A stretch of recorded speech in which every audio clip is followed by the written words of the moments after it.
ధన్యవాదాలు sir. So GHMC పరిధిని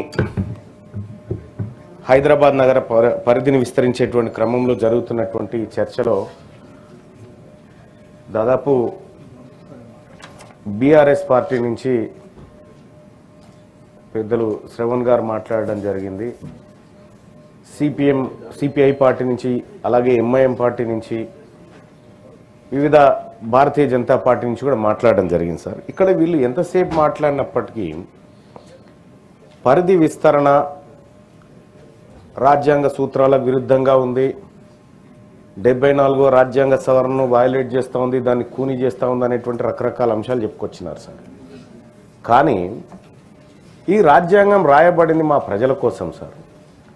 మా ప్రజలకు పోతున్నటువంటి హక్కులు ఏవైతే ఉన్నాయో సార్, మా ప్రజలకు పోతున్న అవకాశాల మీద కనీసం ఒక్క మాటన మాట్లాడతారేమో అని చెప్పి ఎదురు చూస్తూ ఉన్నాం సార్.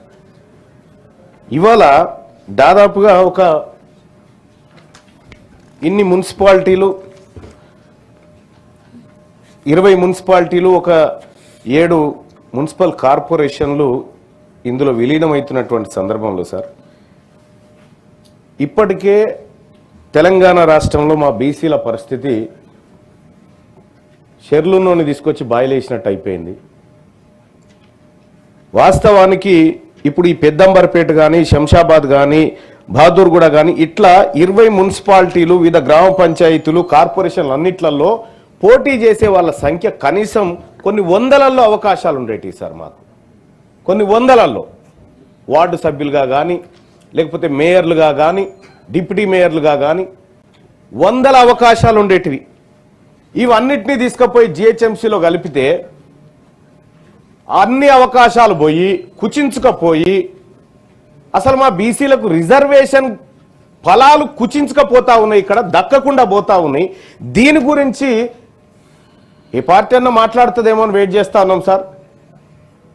మా శ్రవణన్న మాట్లాడతాడేమో అని నేను ఆసక్తిగా పొద్దున చూస్తా ఉన్నా, ఈ అంశం లేవనెత్తాడేమో అని.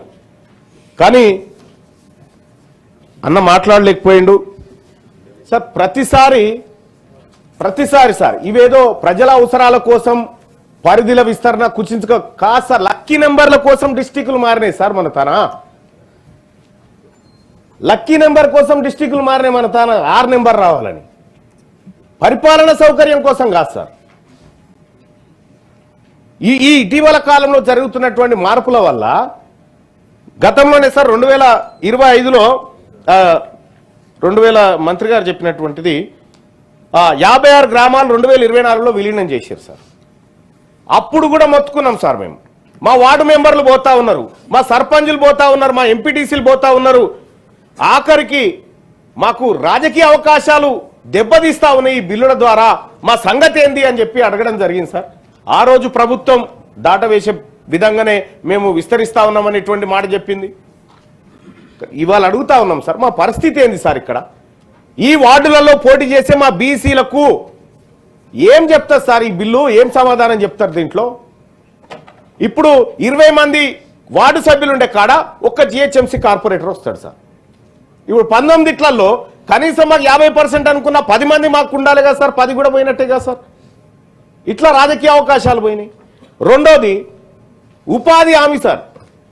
ఆ గ్రామీణ ప్రాంతాల్లో ఉన్నటువంటి వాటిని తీసుకొచ్చి గ్రామ పంచాయతీలను తీసుకొచ్చి అప్పుడు నగర పంచాయతీలు మున్సిపాలిటీలలో కలిపి అట్లా పోయినాయి సార్. అంటే మా అవకాశాలను దెబ్బతీసే విధంగా ఇది ఉంది సార్. ఇప్పుడు దీంట్లో ప్రజాస్వామ్యం, ప్రజల చేతుల్లో అధికారం ఉండాల్సినటువంటి ఈ దేశంలో ఇట్లాంటి బిల్లుల ద్వారా అధికారుల చేతికి విస్తృత అధికారాలు పోతా ఉన్నాయి సార్. ప్రజల దగ్గర నుంచి ప్రజాస్వామ్యం దూరం అవుతా ఉంది దీని ద్వారా. మీరు బిల్లుల మీద బిల్లులు మార్చుకుంటూ పోతే మా సంగతి ఏంది? మేము ఈ రాష్ట్రంలో ఉన్నామా? బీసీలము, మా రిజర్వేషన్లని పోతా ఉన్నాయి. దీని గురించి ఈ రాష్ట్ర ప్రభుత్వం మాట్లాడాలి. అందుకోసమే సార్ చాలాసేపు నేను చూస్తా ఉన్నాను, చాలా బాధ అనిపిస్తా ఉంది బిల్లులు చూసిన తర్వాత. గింత అన్యాయంగా, అంటే ఈ బిల్లు ఏం చెప్తుందంటే బీసీలారా మీరు ఇంకా తీసేస్తున్నాం మీ రిజర్వేషన్ అని చెప్తా ఉంది అన్నట్టు. ఇక్కడ సార్ ఈ బిల్లుకు అది మా బీసీల బాధ అయితే, ఈ బిల్లుకు సంబంధించి సార్ ఇదివరకే మనం పారిశ్రామిక వాడల్ని ఇక్కడి నుంచి తీసి బయటేయాలనుకుంటున్నాం సార్. ఇప్పుడు మనం పరిధి బయటేస్తా ఉన్నామా, పరిధి లోపల ఉన్నాయి ఇంకేమైనా మిగిలిపోయినాయి అనేది కూడా ప్రభుత్వం ఒకసారి చూడాలి సార్. ఇక అలాగే ఈ ఔటర్ రింగ్ రోడ్ ఎందుకు ప్రామాణికం అవుతా ఉంది సార్? నగర విస్తరణకు ఔటర్ రింగ్ రోడ్ అనేది ఎందుకు ప్రామాణికం? ఇక్కడ రాగానే ఇక్కడ కుచించుకపోయి ఉంటుంది ఔటర్ రింగ్ రోడ్. ఈ గచ్చిబౌలి దగ్గర రాగానే జర దగ్గరకు వచ్చి ఉంటుంది, మిగతా చోట్ల దూరం అయి ఉంటుంది. అదే ఎందుకు ప్రామాణికం అవుతా ఉంది? ఈ రాష్ట్ర ప్రభుత్వం చెప్పాల్సినటువంటి అవసరం ఉంది సార్. ఇక ఒకే విధమైనటువంటి పన్ను విధానం సార్. జూబ్లీ హిల్స్ లో ఉన్నటువంటి వ్యక్తికి, పోచారం గ్రామ పంచాయతీలో గుడిసేసుకున్నటువంటి వ్యక్తికి ఒకే రకమైన పన్ను విధానం అంటే ఏం చెప్పదలుచుకున్నాడు సార్ దీని ద్వారా?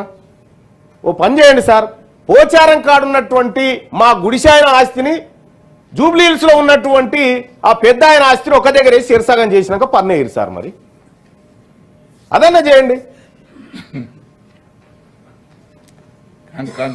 సార్. చేస్తున్నాను సార్. సార్ ఇక ఇప్పుడు అర్బన్ లోకల్ బాడీస్ విలీనం అని చెప్పి చెప్తా ఉన్నారు సార్. ఈ బిల్లులోనేమో ఇక్కడెక్కడో గ్రామ పంచాయతీలను కూడా రాసినారు సార్. దాంట్లో మరేమన్నది అయిపోయినాయి కదా, ఇదివరకు అయిపోయినాయి మెన్షన్ చేసి రైట్ సార్. ఇక సార్ ఇంకొకటి సార్, మనము ఒక చిన్న కార్యక్రమం చేయాలన్నా అవతలి వాళ్ళ అభిప్రాయం అనేది ఇంపార్టెంట్ సార్. డాక్టర్ శ్రవణ్ గారు కూడా ఆ అంశాన్ని లేవనెత్తినారు. ప్రజల అభిప్రాయాన్ని మీరు జిహెచ్ఎంసీలో మాట్లాడినారని చెప్పి చెప్తా ఉన్నారు. జిహెచ్ఎంసీ బయట ఉన్నటువంటి వాటిని విలీనం చేస్తూ జిహెచ్ఎంసీ పరిధిలో అభిప్రాయాలు తీసుకున్నామని చెప్తే మరి అవతల ఉన్నటువంటి వాళ్ళ ప్రజల అభిప్రాయాల సంగతి ఏంది? ఆ ప్రజల్ని మీరు అమ్మ పోతావా అమ్మని పిల్లగాన్ని చూసినాం మీరు చేసుకుంటారని కనీసం ఆడబిడ్డనే అడుగుతారు పెళ్లి చేసేటప్పుడు, పెళ్లి చూపులప్పుడు. కానీ ఈ ప్రజల్ని ఎవరిని అడగకుండా, ఈ ప్రజల ఆలోచన ఏందో కూడా ఈ రాష్ట్ర ప్రభుత్వం కనుక్కోకుండా మాకు అధికారం ఉంది కాబట్టి చేసేస్తాం, అంటే సార్ కంక్లూజన్ సార్ మాకు అధికారం ఉంది కాబట్టి చేసేస్తామంటే ఇది మంచి పద్ధతి కాదు సార్. ఇది ప్రజాస్వామ్యానికి అంతకంటే మంచిది కాదు. ప్రజల అభిప్రాయమే ప్రజాస్వామ్యం సార్. సార్ ఇక ఈ కార్యక్రమం ఇట్లా ఉంటే సార్ 2025 నాటికి 1,34,00,000 మందికి సంబంధించినటువంటి అంశంగా ఇది మారిపోయింది సార్. మంచి సార్. కానీ తెలంగాణ రాష్ట్రంలో ఉన్నటువంటి మిగతా మున్సిపాలిటీల సంగతి ఏంటి సార్? మిగతా మున్సిపాలిటీల పట్ల మీకున్నటువంటి ప్రేమేంది? ఈ 1.34 కోట్ల మందికి సంబంధించిన దాని మీద చాలా ప్రేమ ఆప్యాయత ఈ రాష్ట్ర ప్రభుత్వానికి ఉంది. మిగతా మున్సిపాలిటీల్లో అనేక సమస్యలు తిష్టేసి కూర్చున్నాయి. ఆ విషయంలో ఈ రాష్ట్ర ప్రభుత్వానికి ఎందుకు చిత్తశుద్ధి లేదు సార్? అలా ఈ విషయంలో కూడా మోసమే జరిగింది సార్. అయితే ఒక్కటైతే వాస్తవం సార్, గతంలో ఉన్నటువంటి బీఆర్ఎస్ పార్టీ అయినా ఇప్పుడున్నటువంటి కాంగ్రెస్ పార్టీ అయినా ఈ బిల్లుల రూపకల్పన ద్వారా కనీసం ఒక మనిషిని ఉరేసేటప్పుడు మెల్లగా బిగిస్తుంది కదా సార్. మా బీసీల ఇంట్లో బిగేసుకుంటూ వస్తూ ఉన్నాయి సార్. మాకు అవకాశాలు పోతా ఉన్నాయి సార్. వీటి ద్వారా మా సంగతి ఏందో తేలాలి. మా సంగతి ఏందో తేల్చే వరకు ఈ రాష్ట్ర ప్రభుత్వాన్ని నిద్రపోనీయం, అటు విపక్షాన్ని కూడా నిద్రపోనీయం. మీరు చేసిన మోసం కూడా అనేకం ఉంది. సో కాబట్టి దయచేసి సార్ వీటి ద్వారా మా అవకాశాలు పోతున్నాయి అనేటువంటి మాట మేము చెప్తా ఉన్నాం సార్. రాష్ట్ర ప్రభుత్వం నుంచి మేము మంచి సమాధానం కోసం వెయిట్ చేస్తా ఉన్నాం. ఓకే. భానుప్రసాద్